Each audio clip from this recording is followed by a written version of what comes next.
This story might sound a little bit ridiculous to many of you, legally speaking, but equally it might divide opinion. As in, some of you may think it's ridiculous full stop, and some of you may think it's perfectly justified. So I read a story today that a lady has been quote-unquote fined. I'll come back to that in a minute, because it's not a fine, but she was fined for parking in a parent-children bay, but didn't take her children out of the vehicle. Now, the company involved said that she was breaking their terms of parking and abusing the parent-child space because she didn't take the children out of the car. Now, many of you will think, well, that's perfectly justifiable because if she's using that space, then it ought to be to allow room to take the children out of the vehicle. That's what the spaces are for. If you didn't do that, you don't need to use the space. The counter-argument is there could be many reasons that you may need to use that space. Maybe she had planned to take the children out and something happened and therefore just didn't. Or any manner of other reasons that I can't be bothered to think about right now. But there's always a lot of different scenarios that might give rise to that happening and may justify her using that space, regardless of whether she took the children out or not. And I'll give you another example, my own example, because I was in a car park once and I had somebody berate me because I'd parked in the parent-child space, but my child was not in the vehicle at the time. This was when he used a pushchair, obviously very small. But he was not in the vehicle at the time. Many of you may now scream at the screen and say that I'm wrong. However, I was going to the store to collect said child, along with my dear wife, from Easy Chinese Cooking. I'll link in the description below. And I was collecting them and obviously the pushchair and everything else. So I did need the extra space when they got into the vehicle. But at first blush, I can fully understand why people would get annoyed if I parked up and just left the vehicle there. And so I politely explained, not that they really accepted my explanation, but I politely explained that I was collecting said child from the store. I did need the space. I wasn't abusing the space. I wouldn't do that. I don't do that. And obviously, if I'm ever by myself, I don't use those spaces.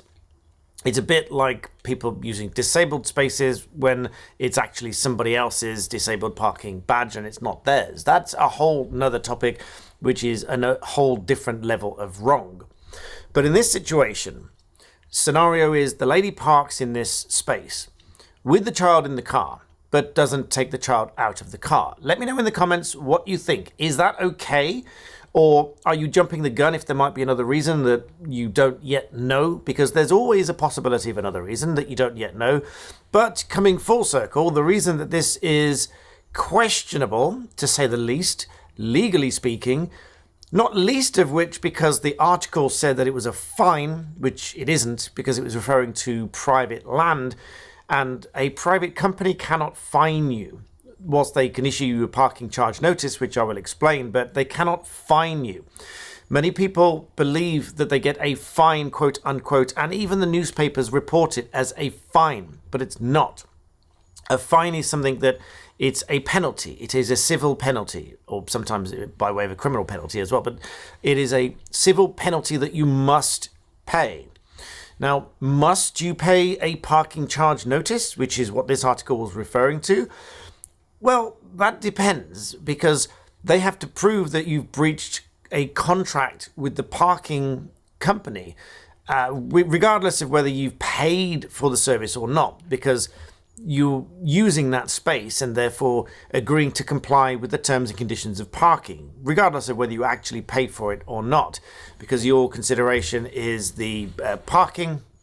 Their consideration is whatever they decide it is. You must use the store to shop at the store and these kind of things. So there's always something there. But the point of all this is, if it is not within the terms and those terms are not sufficiently prominent and clear, that leaving your child in the vehicle results in a breach of contract, results in an administrative charge that they can levy against you by way of an invoice, not a fine, an invoice. And this has been upheld in the Beavis and Parking Eye case from 2015. Then if that is not sufficiently clear and in the terms, they won't be able to uphold it. And even if it were in the terms and sufficiently clear, there is still a reasonableness test.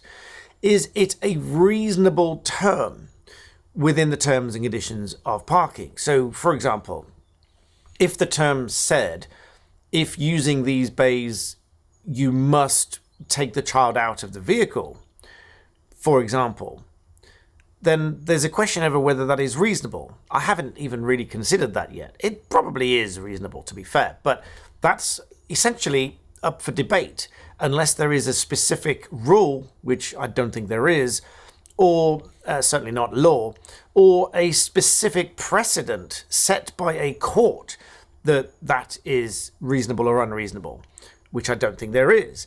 Then unless there is any of those, it's up for debate. So at best, it's left to a judge to decide whether that's a reasonable term, even if on the assumption that it was firstly within the terms and conditions, and secondly, it was sufficiently and prominently clear for the person parking to see that term and have the opportunity to agree with it.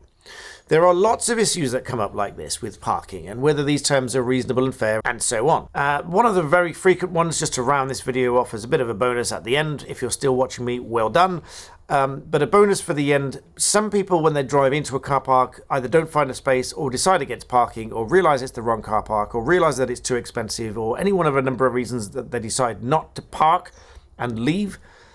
They can't be held to a parking charge notice because they didn't park. A court has decided before now that parking a vehicle is stopping it somewhere, getting out and leaving it there. That is parking your car. There are various other definitions of parking throughout legislation, but in terms of a car park, that's what it means. You put your car somewhere and you leave it there. You walk away. You've left your vehicle there. If you haven't done that, you haven't parked. If you haven't parked, you haven't entered the contract. Therefore, you can't breach that contract. So they can't levy a parking charge notice against you.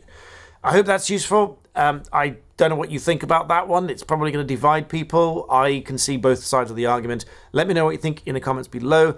Be careful out there on those car parks, and obviously come back to me to do more videos about them if you get any of these scenarios that you'd like me to talk about. In the meantime, smash that like button, subscribe, and I'll see you next time.